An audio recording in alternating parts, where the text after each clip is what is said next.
Hola, ¿qué tal, querida familia? Qué gusto saludarte en este día y qué bendición que podamos juntos iniciar la reflexión de tiempo con Dios. Continuamos leyendo el libro de Marcos. Estamos a punto de terminarlo, faltan algunos textos, pero aún quedan algunas enseñanzas muy importantes. Y bien, me gustaría mucho que me acompañes en esta lectura. Así que te voy a pedir que abras tu Biblia precisamente en el libro de Marcos, el capítulo 15, los versos que van del 33 hasta el 47. Y mientras buscas este pasaje, te voy a dar el tema preparado para este día. Dice rescate y reconciliación. Y bien, si te encuentras listo o si ya estás lista, acompáñame, vamos a leer juntos esta porción de la palabra. Dice así, verso 33. Al llegar al mediodía, toda la tierra quedó en oscuridad hasta las 3 de la tarde. A esa misma hora, Jesús gritó con fuerza, Eloi, Eloi, lama sabactani, que significa, Dios mío, ¿por qué me has desamparado? Algunos de los que estaban allí lo oyeron y dijeron, escuchen, está llamando al profeta Elías.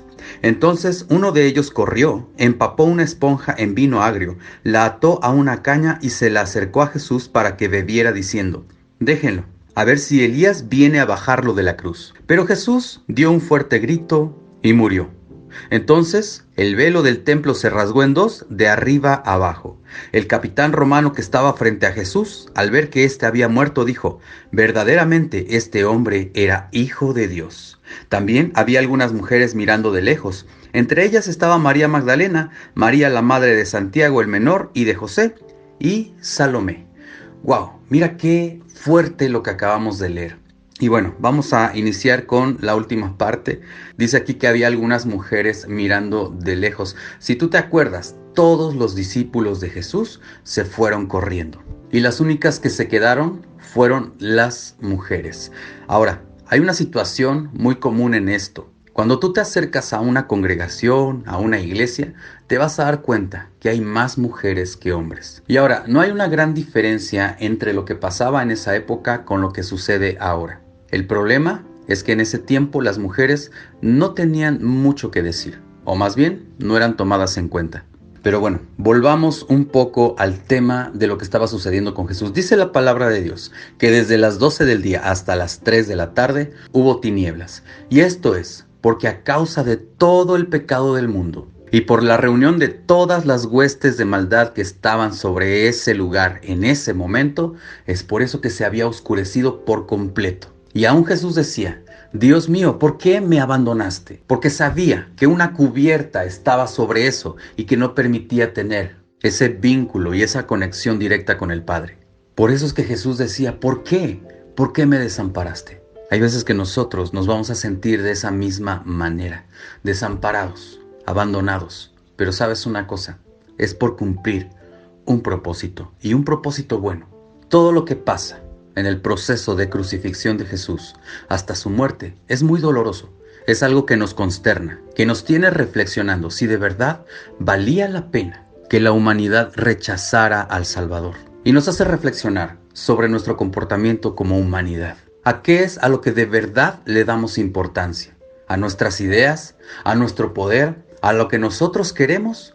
¿O le damos la importancia a Dios en nuestras vidas? Nadie podía darse cuenta que estaban matando al Hijo de Dios hasta que Él realmente murió. Dice el verso número 37, pero Jesús, lanzando un fuerte grito, murió. Y aquí viene la manifestación de que de verdad Él era el Hijo de Dios. Dice el verso 38, y entonces el velo se rasgó en dos, de arriba a abajo. Ahora, ese velo del templo era el que estaba en el lugar santísimo, donde únicamente un sacerdote podía entrar. Y este tenía que estar muy preparado, mental, física y espiritualmente, para no tener ni siquiera un pensamiento de pecado, puesto que a la primera idea de pecado, él caía muerto, porque se encontraba en el lugar santísimo, en el lugar en que nadie más podía acceder, es decir, nadie del pueblo. Solamente aquellos que estaban dedicados al templo por completo. Pero resulta que cuando Jesús murió, rasgó el velo para de esa manera expresar que ya no había ningún intermediario entre Dios y el pueblo. Y que ahora, a través de su muerte, todos tenemos acceso al Padre a través de Jesucristo. Bueno, déjame continuar leyéndote los siguientes versos. Quise hacerlo en dos partes. Y dice así en el verso 41. Estas mujeres habían seguido a Jesús y lo habían ayudado cuando él estaba en Galilea. Además, había allí muchas otras que habían ido con él a Jerusalén. Es lo que te estaba explicando, de que solamente las mujeres son las que más están dispuestas a seguir a Cristo. Seguimos.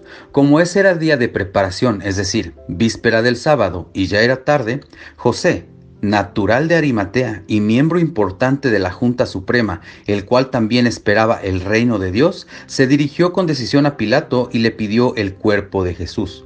Pilato, sorprendido de que ya hubiera muerto, llamó al capitán para preguntarle cuánto tiempo hacía de ello. Cuando el capitán lo hubo informado, Pilato entregó el cuerpo a José.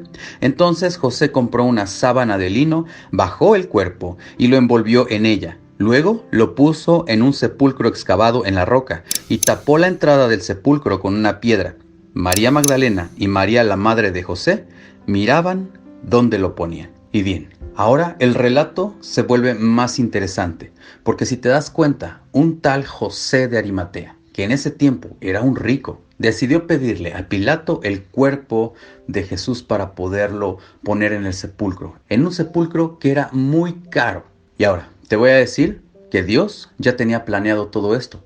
Aún lo había escrito en el Antiguo Testamento, porque dice en Isaías 53:9, fue puesto en la tumba de un rico. ¿Qué te quiero decir con esto? Que Dios, todos los planes que tiene, ya los tiene bien hechos desde tiempo atrás. Es decir, que si tú estás pensando en hacer algo, es porque Dios ya lo puso en tu corazón desde tiempo atrás. Obviamente, algo que concierne a los planes de Dios.